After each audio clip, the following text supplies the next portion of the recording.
मंगलम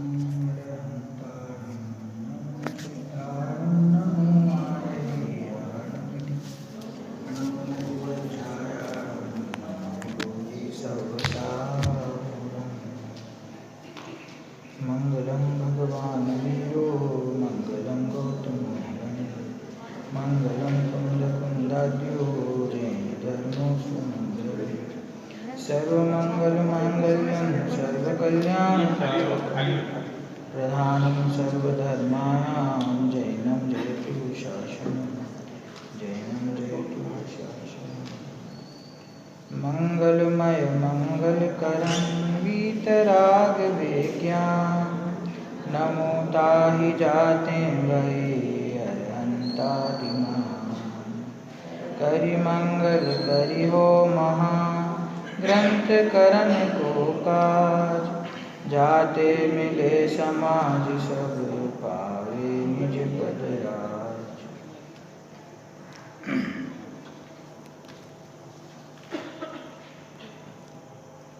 दशलक्षण पर्व का प्रारंभ हो गया है और इस पर्व के प्रारंभ में ही जैसा कि इस पर्व के नाम से ही हमें समझ में आता है, दश लक्षण पर्व। तो दश लक्षण क्या है, किसके हैं कि 10 लक्षण धर्म है। क्या है? हम संक्षेप में कभी कभी ऐसा भी कह देते हैं कि 10 धर्म, और वास्तव में 10 धर्म हैं भी। क्षमा, मार्दव, आर्जव, सत्य, शौच, संयम, तप, त्याग, आकिंचन्य और ब्रह्मचर्य। तो 10 धर्म भी हैं और उन 10 धर्मों की आराधना करने का ये पर्व है। लेकिन थोड़ा सा हमें ये विचार करने की आवश्यकता है कि धर्म 10 हैं या धर्म के लक्षण 10 हैं, है ना। हमने क्या नाम क्या है पर्व का? 10 लक्षण धर्म। तो 10 लक्षण वाला जो धर्म है वह, है ना, 10 प्रकार के धर्म नहीं है। वास्तव में धर्म के 10 प्रकार के लक्षण कहे गए। धर्म तो एक ही है। शास्त्र में धर्म की जो परिभाषा है रत्नकर्ण श्रावकाचार ग्रंथ में, वो क्या है? बोला कि जो जीव को दुख से हटा करके उत्तम सुख में विराजमान करे उसे धर्म कहते हैं। धर्म किसे कहते हैं? कि जो जीव को दुख से दूर हटा करके धरती उत्तमे सुखे, उत्तम सुख में ले जा करके जीव को स्थापित कर देता है, उसे धर्म कहते हैं। अर्थात धर्म नाम ही उसका है कि जिसके आश्रय से अनादिकाल का अज्ञानी जीव भी सुखी हो जाता है ना। तो ये जो धर्म है जिससे मैं सुखी हो जाता हूँ, ये कौन सा धर्म है, ये किस प्रकार का धर्म है, उसी धर्म को विस्तार से समझने के लिए 10 प्रकार के लक्षणों के द्वारा उस धर्म के स्वरूप को समझाया जाता है।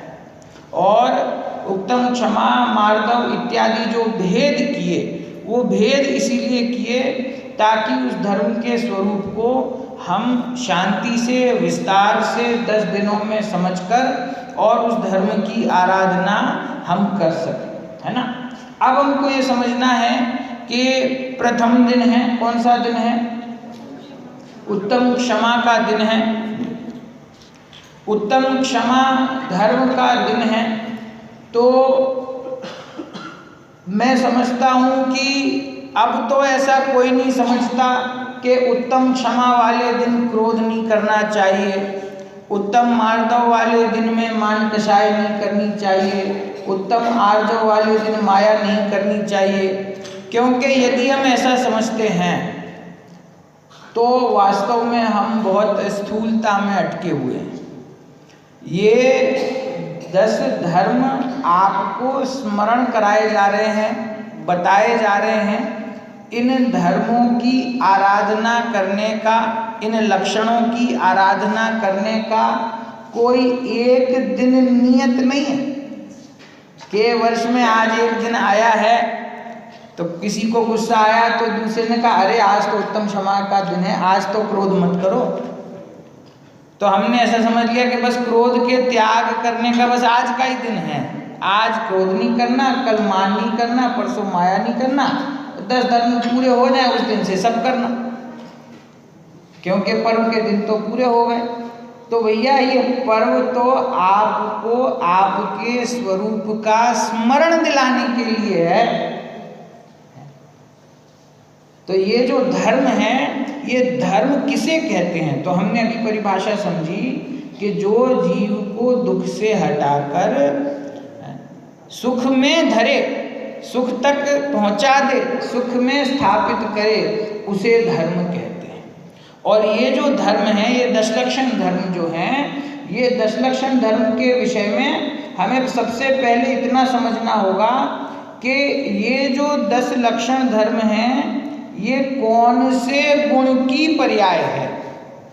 पहले तो ये विचार करना कि ये कोई द्रव्य है, ये कोई गुण है, या फिर ये पर्याय। 3 चीजें हैं, द्रव्य, गुण और पर्याय।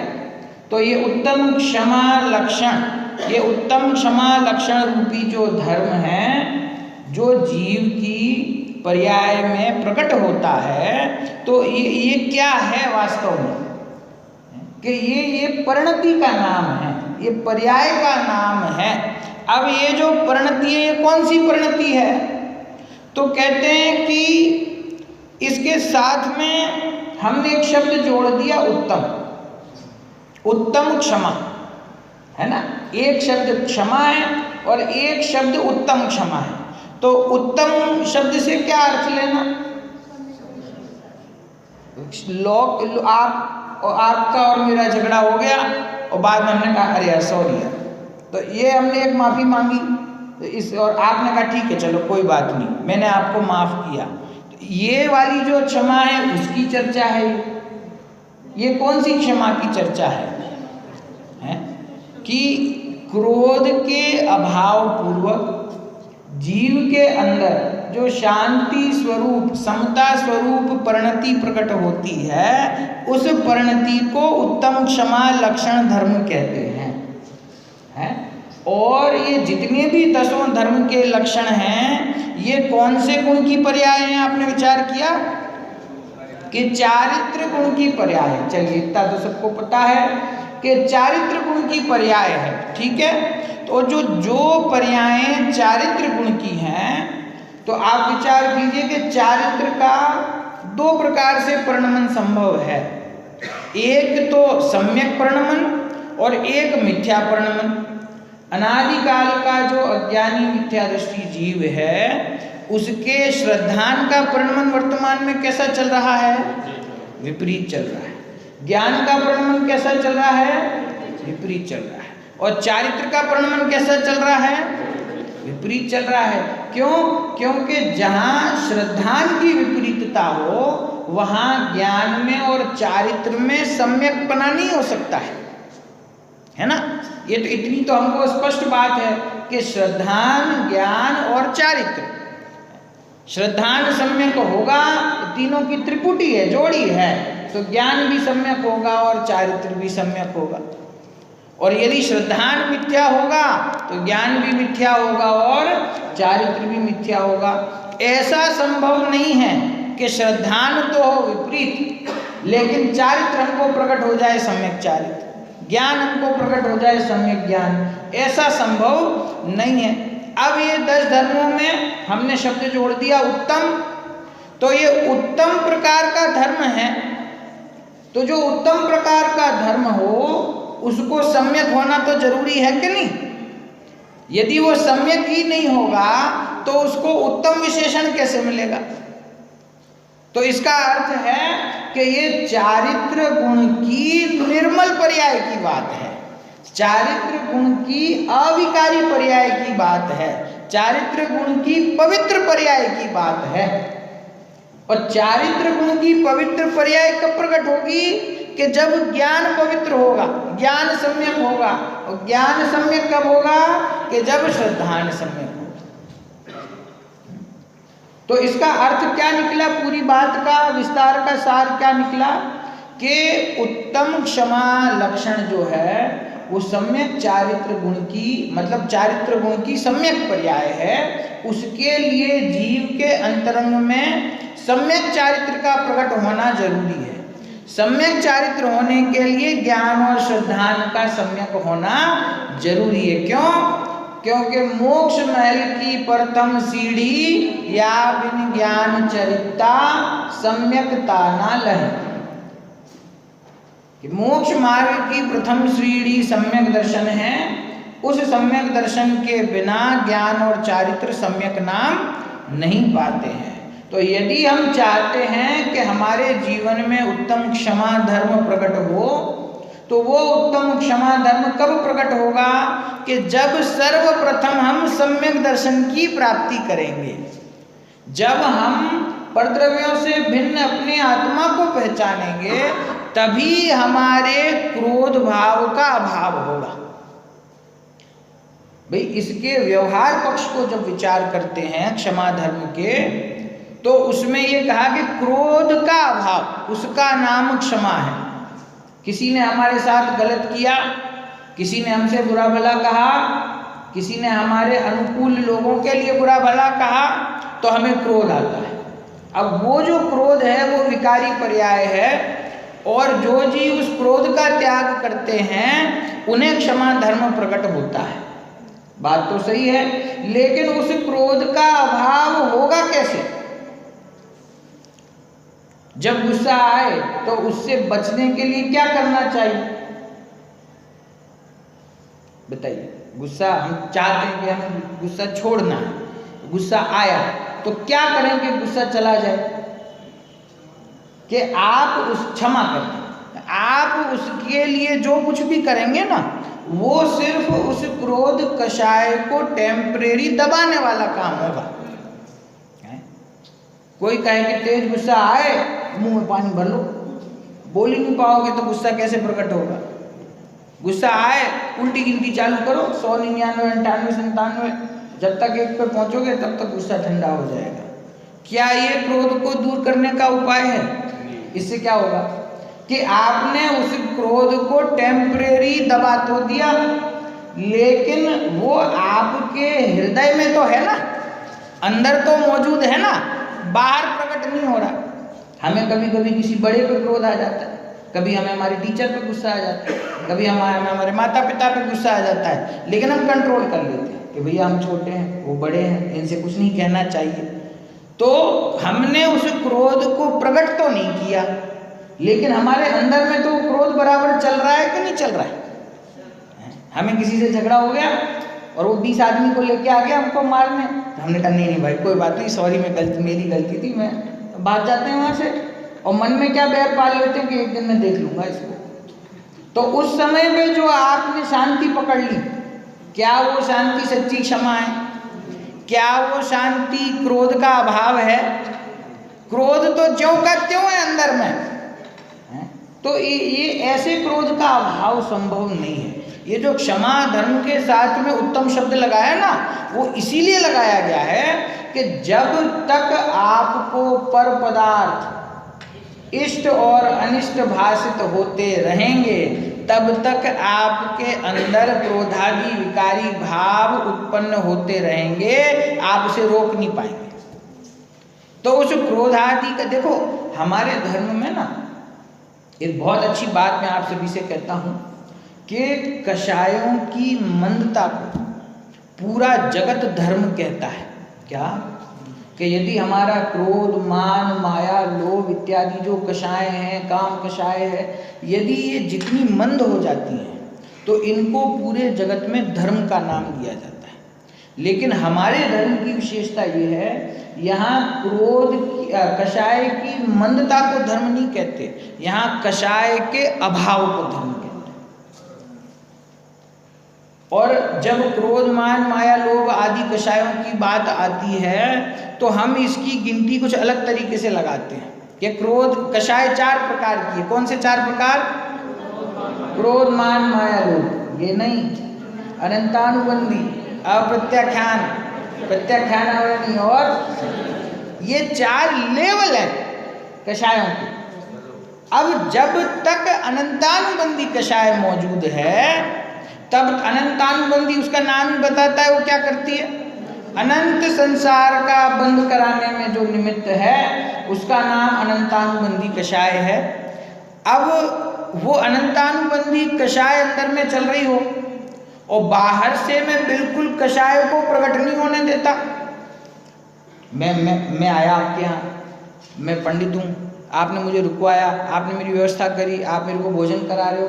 अब उसमें मान लो कोई चीज़ है जो मुझे नहीं पसंद आई, नहीं मुझे अच्छी लग रही, लेकिन मैं उस बात को बाहर प्रकट नहीं होने दे रहा। क्यों? कि मैं गुस्सा करूंगा तो कैसा लगूंगा, मैं तो पंडित हूँ।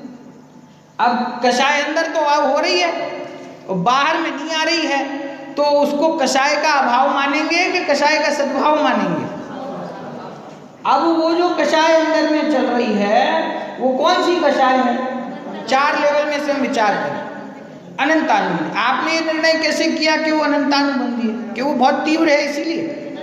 थोड़ी मध्य होती तो अप्रत्याख्यानावरणी होती, थोड़ी और कम होती तो प्रत्याख्यानावरणी होती। कैसे डिसाइड किया कि ये अनंतानुबंधी कषाय है? कैसे पता चला? कि भैया जब तक दर्शन मोहनीय की सत्ता है, जब तक मिथ्यात्व की सत्ता है, जब तक विपरीत अभिप्राय तुम्हारा चल रहा है, उसके साथ चारों कषायें मौजूद हैं। चारों कषाय मौजूद हैं। कब तक? जब तक मिथ्यात्व है तब तक। तो मिथ्यात्व अंदर में है तो साथ में अनंतानुबंधी कषाय भी है, और अनंतानुबंधी है तो इसका मतलब क्या हुआ? बाकी सारी तो हैं ही, क्योंकि उनका अभाव क्रम से होता है। तो अनंतानुबंधी कषाय मौजूद है और मिथ्यात्व उसका जो बाप है वो मौजूद है।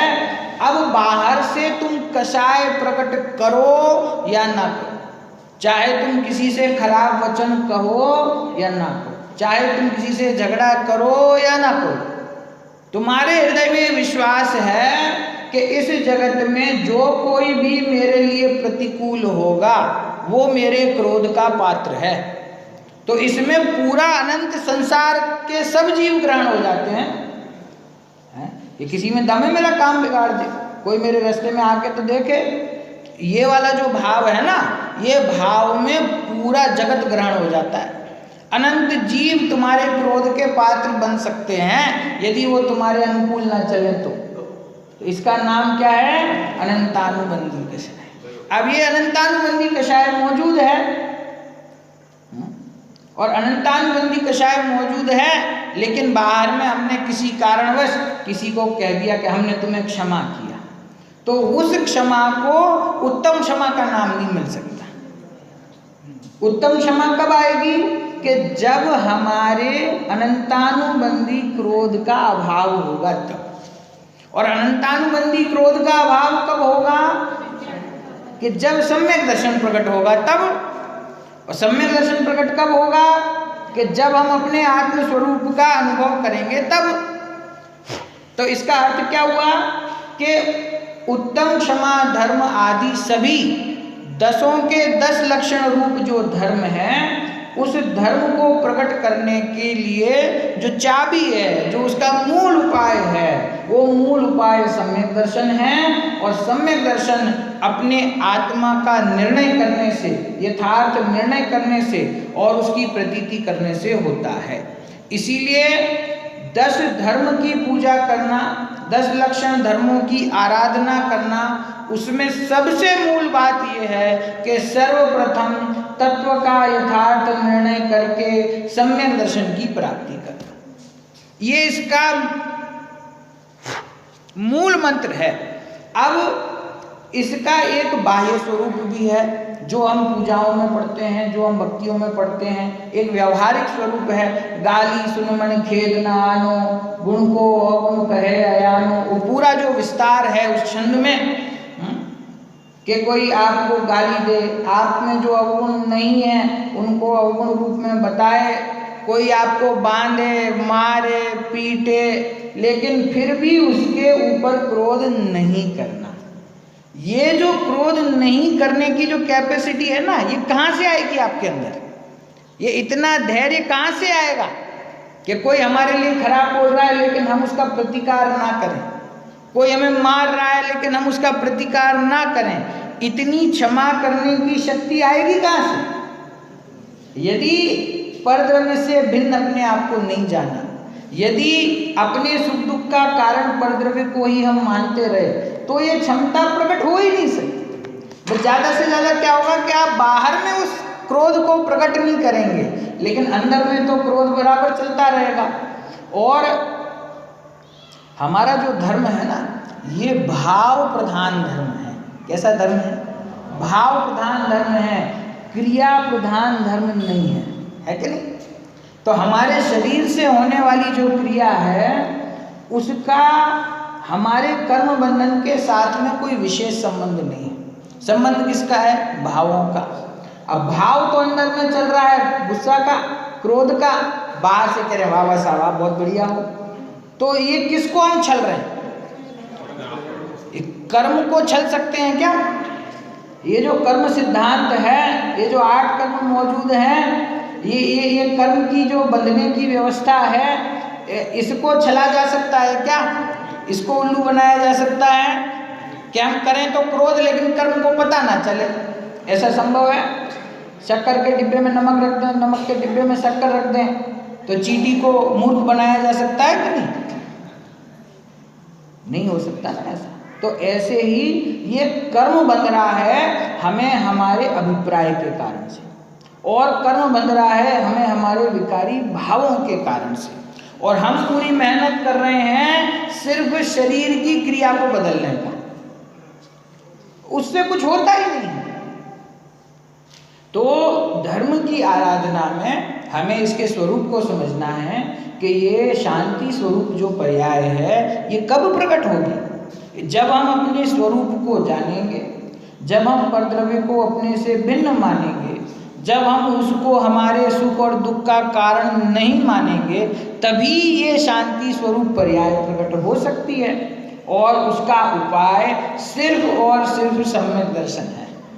और ये बात जो है ये 10 दिन रिपीट होगी, क्योंकि उपाय एक ही है, चाहे आप किसी भी धर्म की बात करें, विस्तार कुछ भी हो, लेकिन उसकी गहराई में बस ये एक ही बात है कि सम्यक दर्शन ज्ञान चारित्र एक साथ प्रकट होते हैं। जो जीव परद्रव्य से भेद विज्ञान करके अपने आत्म स्वरूप में तृप्त होता है, उसी जीव को उत्तम क्षमा, मार्दव, आर्जव, सत्य, शौच सारे धर्म उसको ही प्रकट होते हैं, अन्य जीव को प्रकट नहीं हो सकते। समझा? और ये चारित्र गुण की पर्याय हैं, इसीलिए शास्त्र में मुख्य रूप से 10 धर्मों का वर्णन तो मुनिराजों के लिए ही है कि ये जो धर्म है ये मुनिराजों के जीवन में प्रकट होते हैं। क्यों? वो अपने स्वरूप में स्थिर रहते हैं ना। लेकिन हमारे लिए प्रेरणा स्वरूप है कि हमको भी इसी मार्ग पर आगे बढ़ना है, हमको भी उनके जैसी वीतरागता प्रकट करनी है, हमको भी भविष्य में अरहंत और सिद्ध परमात्मा बनना है। तो उसका अभ्यास कैसे हो, उसकी तैयारी कैसे हो? तो हम भी इन 10 लक्षण धर्म की आराधना करते हैं, और उस आराधना में उसका जो मूल मार्ग है वो मूल मार्ग हमको ख्याल में आना चाहिए। ठीक है ना? तो ये क्षमा धर्म के विषय में थोड़ी संक्षिप्त में हमने चर्चा की। अब जो विषय हम यहाँ प्रारंभ करने वाले हैं वो मोक्ष मार्ग प्रकाशक ग्रंथ का 4था अधिकार है, जिसमें मिथ्या दर्शन ज्ञान चारित्र का निरूपण है। विस्तार तो काफ़ी है, लेकिन मिथ्या दर्शन की चर्चा और उस मिथ्या दर्शन के अंदर जो प्रसिद्ध 7 तत्व संबंधी जो भूल है उसकी चर्चा आएगी, वो चर्चा हम यहाँ से करेंगे। 4था अधिकार मैं अब पढ़ना प्रारंभ कर रहा हूँ। आपके पास यदि पुस्तक संभव हो या स्क्रीन पे आ सकता हो तो आप कर लीजिएगा उसे। ठीक है? 4था अधिकार, इस भव के सब दुखनी के कारण मिथ्या भाव, तिनकी सत्ता नाश करी प्रगटे मोक्ष उपाय। ये जो 4था अधिकार प्रारंभ होता है इससे पूर्व में क्या वर्णन है मोक्ष मार्ग प्रकाशक में कि इससे पूर्व में इस जीव को कर्म का बंध किस प्रकार है, उस कर्म बंधन के कारण से इस जीव को वर्तमान दशा में किस प्रकार दुख का अनुभव होता है, उसकी वर्तमान में कैसी आकुलता वाली दशा है और उसका कारण क्या है, ये सारी चर्चा विस्तार से प्रारंभ में आई है।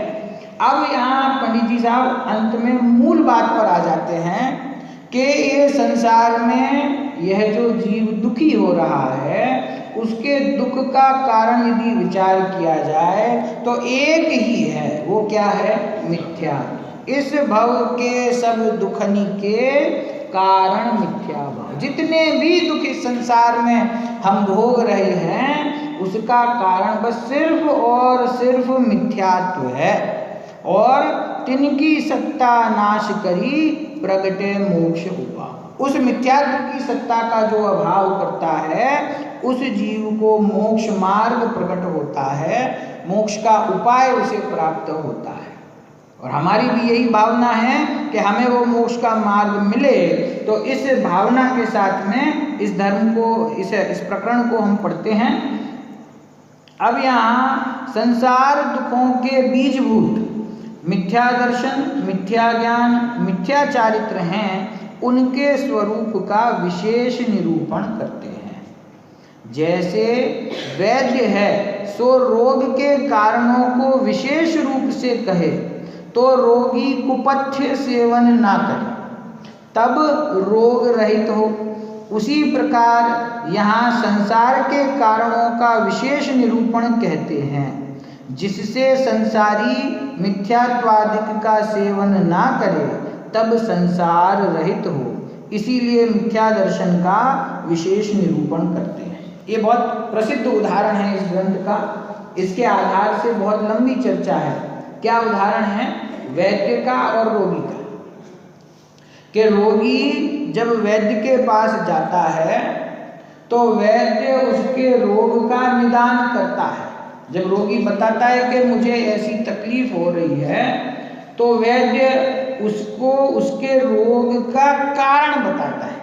पहले तो उसके रोग की स्थिति क्या है वो बताता है, उस रोग के लक्षण क्या है वो बताता है, और फिर ये रोग क्यों हुआ, उसका कारण क्या है, हमने ऐसा क्या खाया पिया कि जिससे हमारी तबीयत खराब हो गई, हमने ऐसा क्या कार्य किया कि जिससे हमारा स्वास्थ्य बिगड़ गया।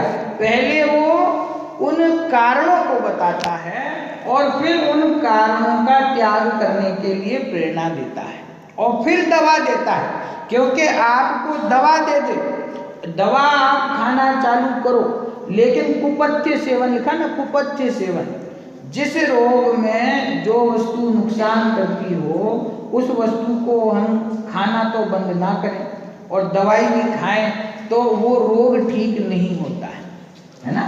जैसे खांसी हो गई है, सर्दी हो गई है और डॉक्टर को दिखाकर आए और डॉक्टर ने दवा दे दी और हम दवा खाने लगे, लेकिन रोज सुबह दोपहर शाम में आइसक्रीम खाए और ठंडी चीज ले, समझ में है ना, तो उसकी सर्दी जुकाम कैसे ठीक होगी। तो इसीलिए दवा की तो आवश्यकता है, लेकिन उससे पहले जो कुपथ्य अर्थात नहीं ग्रहण करने योग्य जो वस्तुएं हैं उसका सेवन छोड़ना पड़े।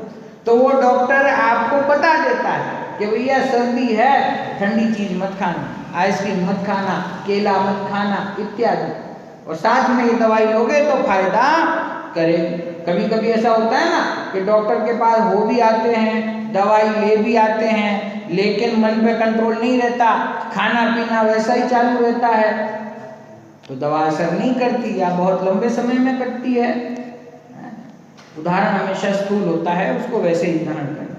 तो कुपथ्य के बारे में जब हमें चेता दिया डॉक्टर ने, तो अब समझदार रोगी है तो वो समझ जाता है कि भैया इसका सेवन मुझे नहीं करना है। डायबिटीज वालों के साथ में बहुत आयत होता है ना।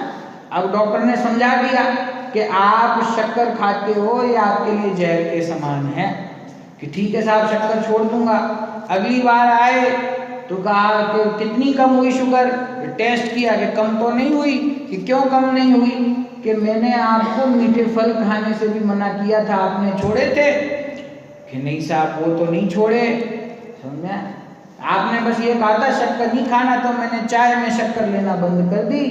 बाकी जिन जिन चीज़ों से हमारे शरीर में शुगर बन सकती है वो तो उसको पता ही नहीं था।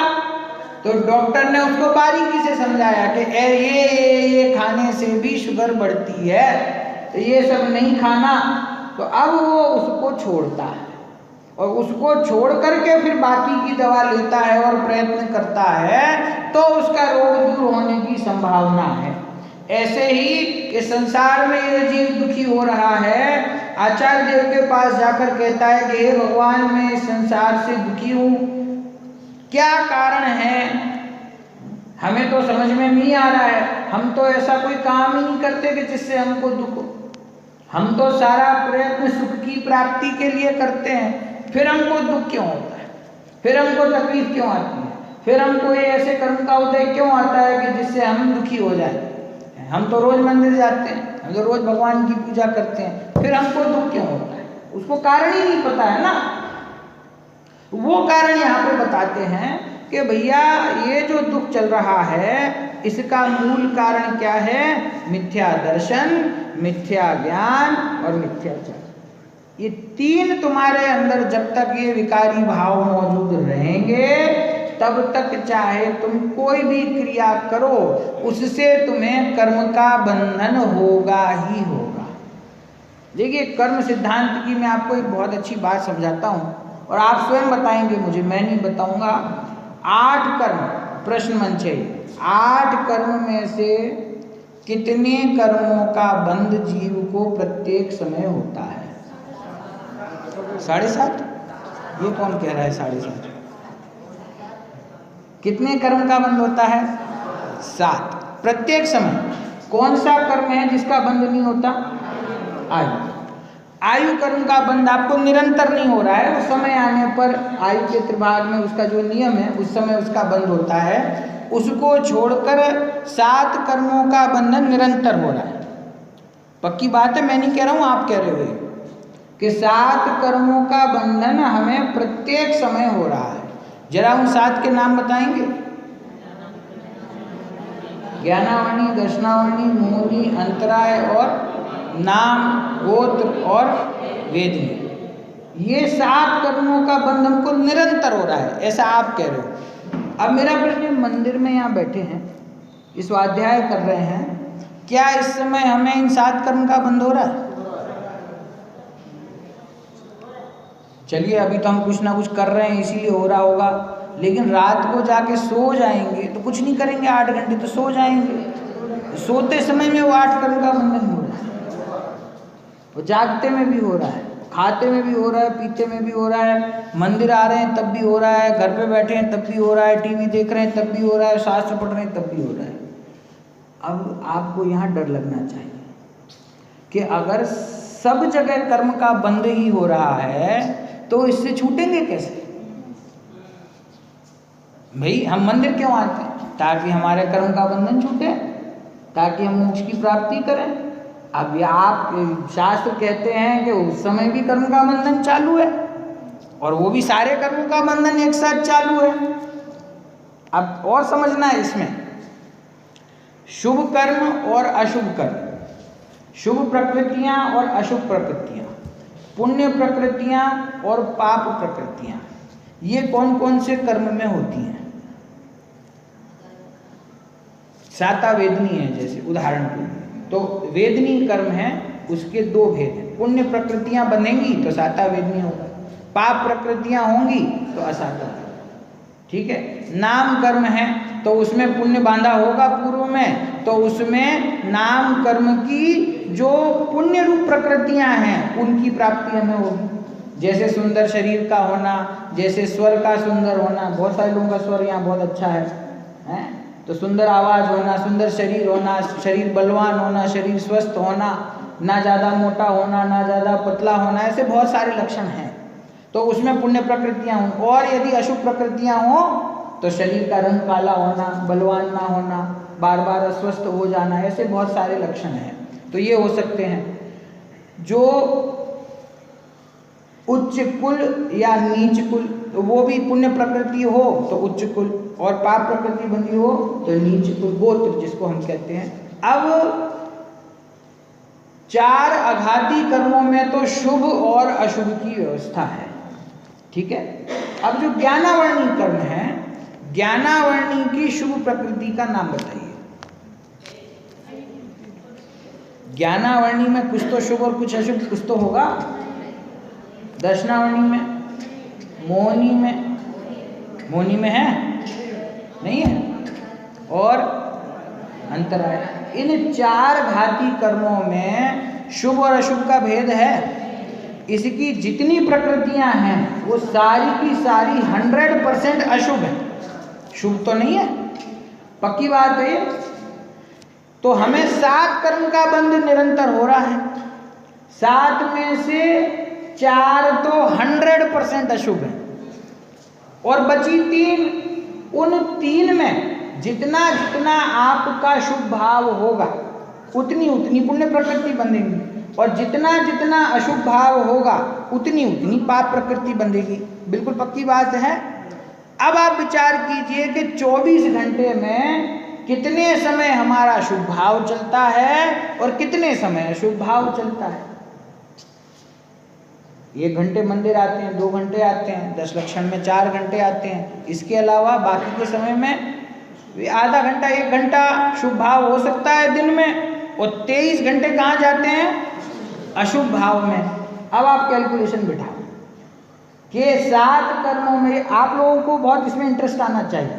क्यों? ये बिल्कुल कैलकुलेशन है, मैथ्स है, ये मैथमेटिक्स है, ये जैन धर्म का ये गणित है। यहाँ पे मैं आपको कोई प्रवचन नहीं दे रहा हूँ, बिल्कुल पक्की गणित है ये। 7 कर्म में से 4 कर्म तो 100% अशुभ बन रहे, और 3 कर्म जो बचे उसमें से अपन अपने आप को सुरक्षित कर लें तो 75% तो अशुभ कर्म बन ही रहा है। मेरे हिसाब से तो 95% बन रहा है, पर आपको अच्छा लगे इसीलिए 75 कहता हूँ कि 75% आपको अशुभ प्रकृतियाँ वहाँ बन रही हैं, और 4 कर्म संबंधी 100% अशुभ प्रकृतियाँ बन रही हैं। अब आप सारी गणित को जोड़ दो तो लगभग 80-85% कर्म जो है हमको प्रत्येक समय अशुभ कर्म बंध रहा है, और हम सोच रहे हैं कि हम बहुत बढ़िया मोक्ष मार्ग में आगे बढ़ रहे हैं। अरे आप विचार करो, सोते जागते हंसते बोलते खाते पीते शुभ भाव करते समय और अशुभ भाव करते समय सब जगह कर्म बंध रहा है, और ये कर्म बंधन कभी रुकता नहीं है। क्यों नहीं रुकता है? ये कैसे बंधता है? ये जो कर्म बंध रहे हैं इतने सारे, ये कैसे बंधते हैं, क्यों बंधते हैं? हम तो यहाँ बढ़िया मंदिर में बैठ के स्वाध्याय कर रहे हैं, इस समय ये कर्म क्यों बंधेगा? हम अभी हिंसा कर रहे हैं, झूठ बोल रहे हैं, चोरी कर रहे हैं, खुशी का परिणाम नहीं, परिग्रह का परिणाम नहीं, तो फिर ये कौन सा हमको कर्म क्यों बंध रहा है? हम किसी को मार नहीं रहे, हम क्रोध नहीं कर रहे, तो कुछ जब कोई कषाय नहीं कर रहे, जब कोई पाप नहीं कर रहे, तो फिर इस समय में हमको कर्म क्यों बंधेगा? क्योंकि ये जो कार्माण वर्गणा है ना, जो कर्म के परमाणु हैं, इसको अट्रैक्ट करने का, इसको अपने पास बुलाने का एक बहुत बड़ा मैग्नेट हमने अपनी आत्मा में चिपका रखा है, उसका नाम है मिथ्यात्व,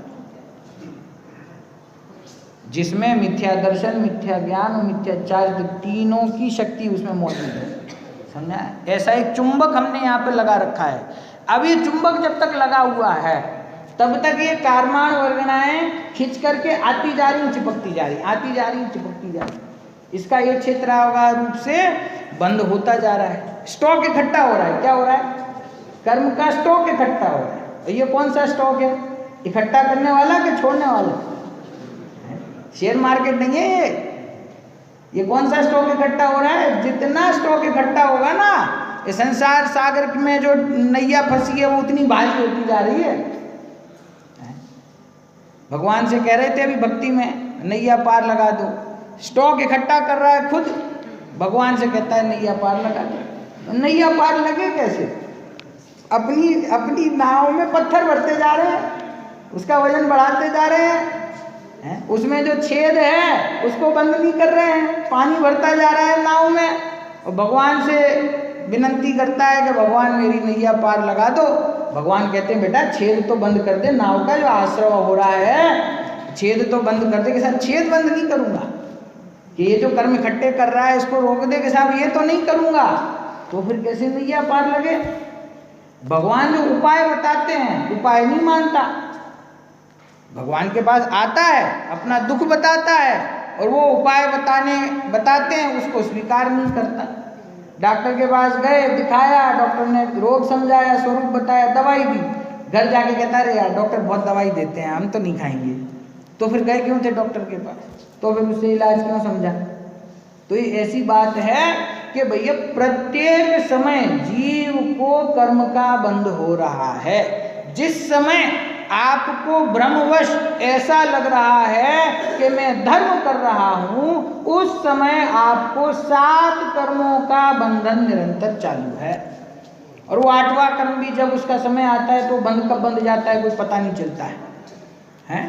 तो ये कर्म का बंध तो निरंतर चालू है और हमसे तो जो बन पड़ता है हम कर ही रहे हैं। तो अब इससे ज्यादा और क्या करें? और ये बंधन क्यों हो रहा है हमको समझ ही नहीं आ रहा है। तो आचार्य देव ने समझाया कि मिथ्या दर्शन, मिथ्या ज्ञान, मिथ्या चारित्र जब तक रहेगा तब तक तुम्हें कर्म का बंध होता रहेगा। इससे छूटने का कुछ उपाय ही नहीं है। इसका उपाय बस एक है कि ये जो चुंबक है, जो ये कर्म के परमाणुओं को आकर्षित करती है, ये चुंबक को उखाड़ के फेंक दो। ये जहां दूर हो जाएगा आता हुआ कर्म रुक जाएगा, जो बंधा हुआ है वो धीरे धीरे खिर जाएगा।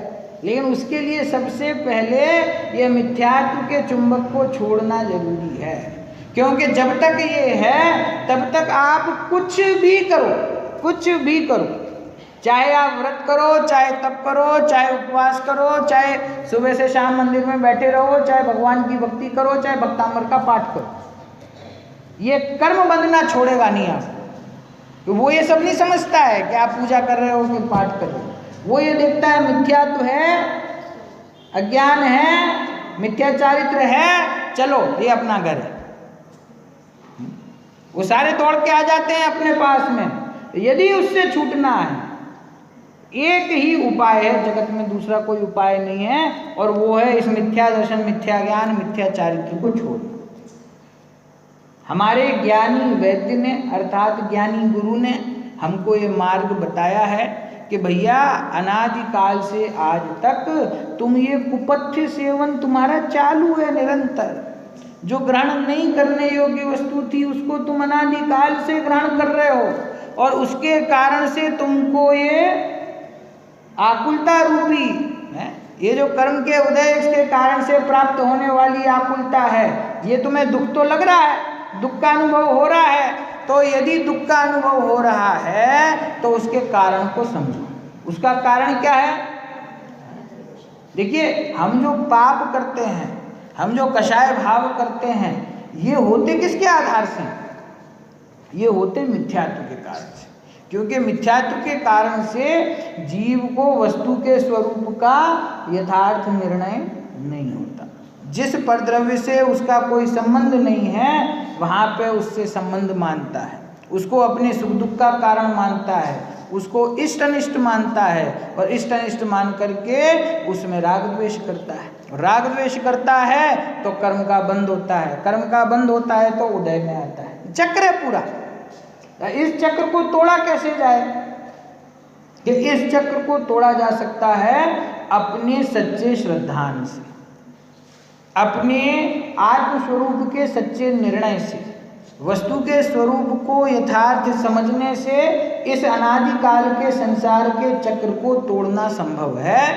तो ये जो मिथ्या दर्शन, मिथ्या ज्ञान, मिथ्या चारित्र कारण है हमारे दुख का, उसके स्वरूप का हम बराबर निर्णय करें, और जो जो कारण हमारे दुख के हैं उनको हम अवश्य छोड़ें। इस भाव से पंडित जी साहब ने यहाँ पर मिथ्या दर्शन का विशेष स्वरूप वर्णन किया है, जो हम यहाँ से प्रारंभ कर रहे हैं।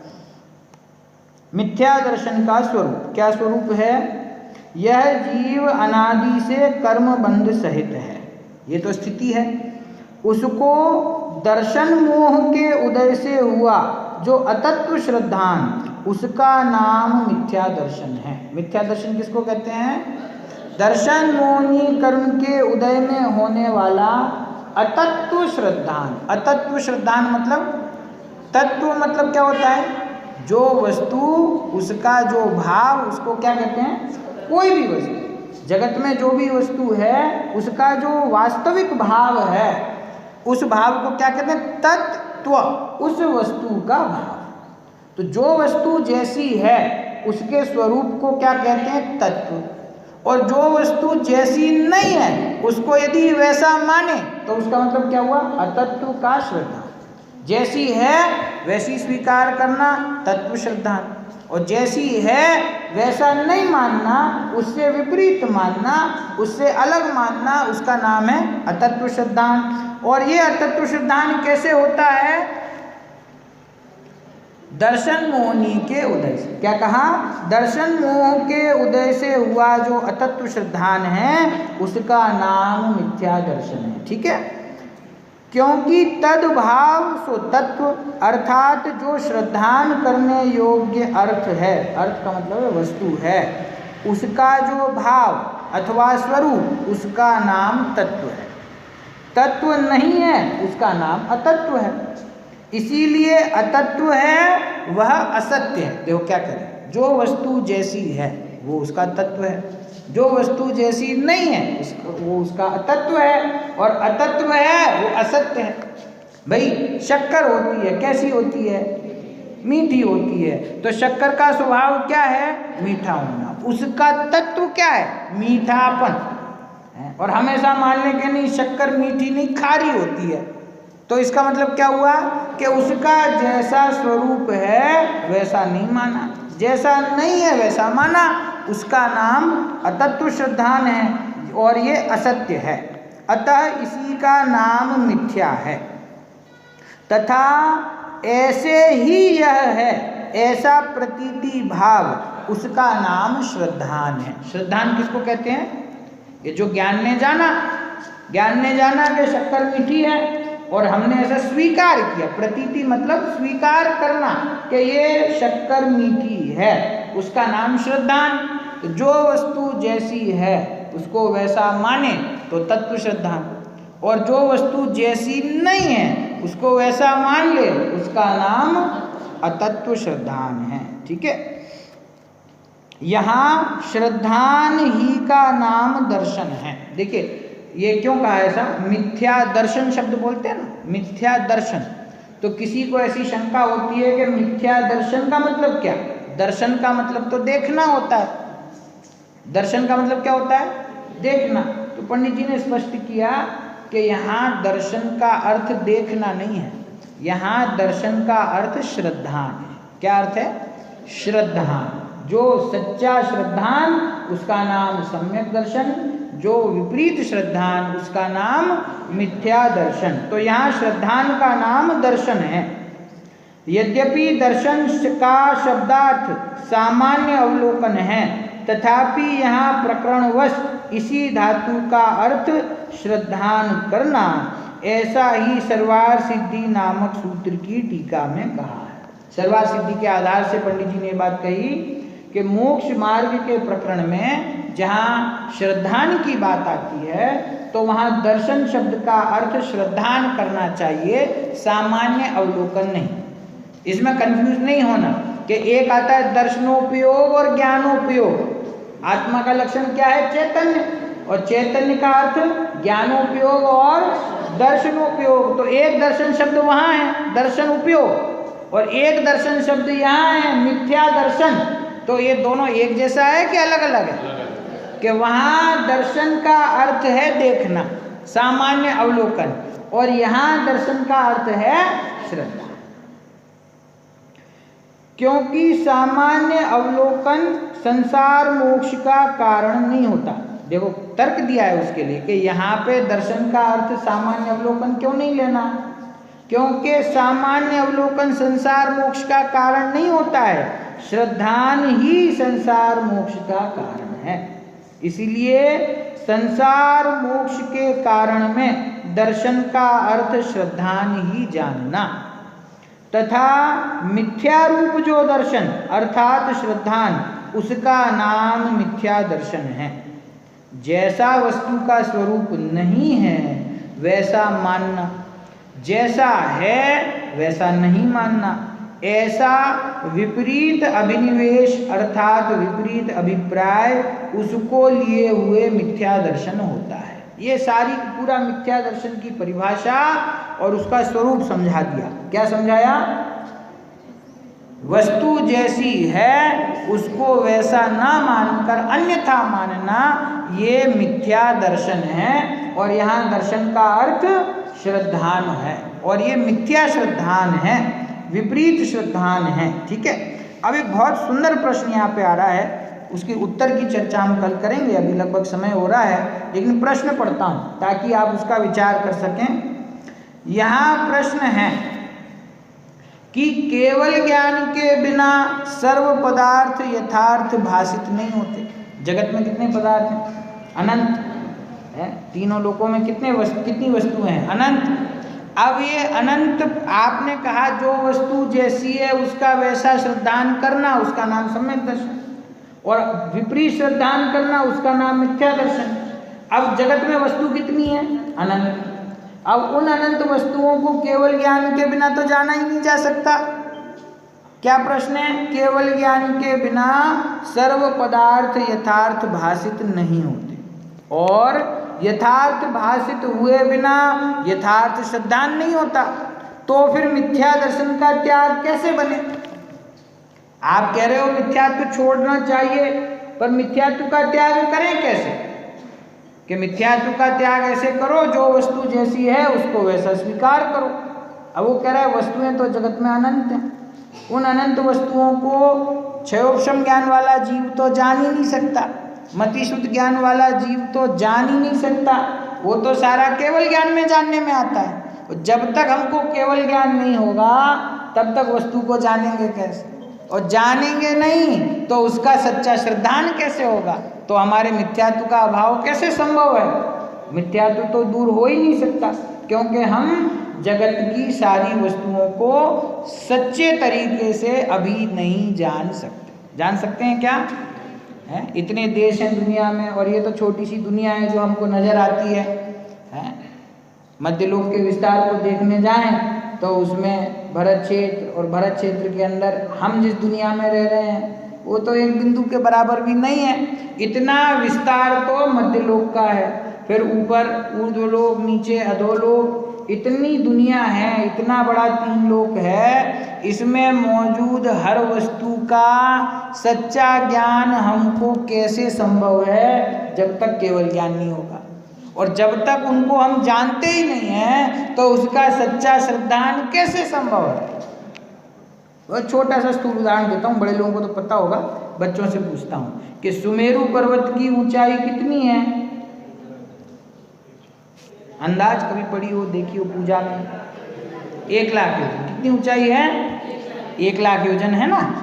अब जब आप करनाल योग के शास्त्र पढ़ेंगे तो उसमें पता चलेगा कि सुमेरु पर्वत की ऊंचाई 1 लाख नहीं, 1,40,000 योजन है, क्योंकि 40 योजन नीचे जमीन में है। समझ में है ना? जो नीचे 40 योजन अंदर है, 1 लाख योजन बाहर है, तो 1,40,000 योजन हो गया। अब ये तो हमको पता ही नहीं है, तो जब हमको पता ही नहीं है तो सुमेरु पर्वत का सच्चा श्रद्धान कैसे होगा? और जब सच्चा श्रद्धान नहीं होगा तो फिर सम्यक दर्शन कैसे होगा?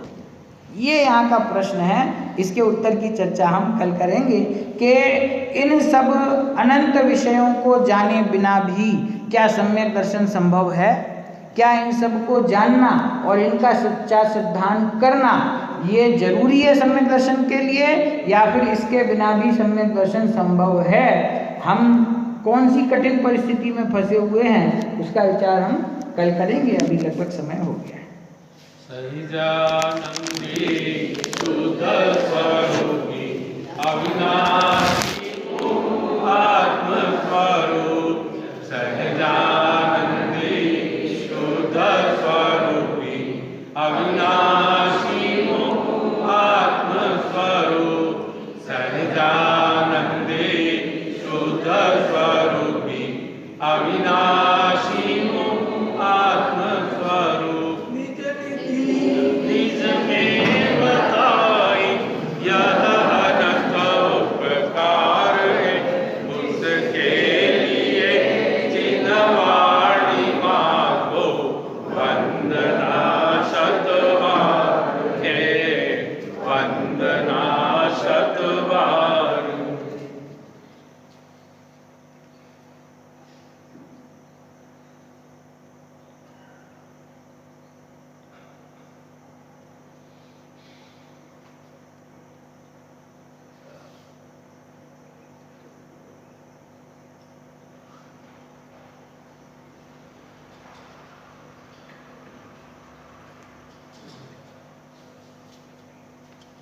वाणी के ज्ञान से सूझे लो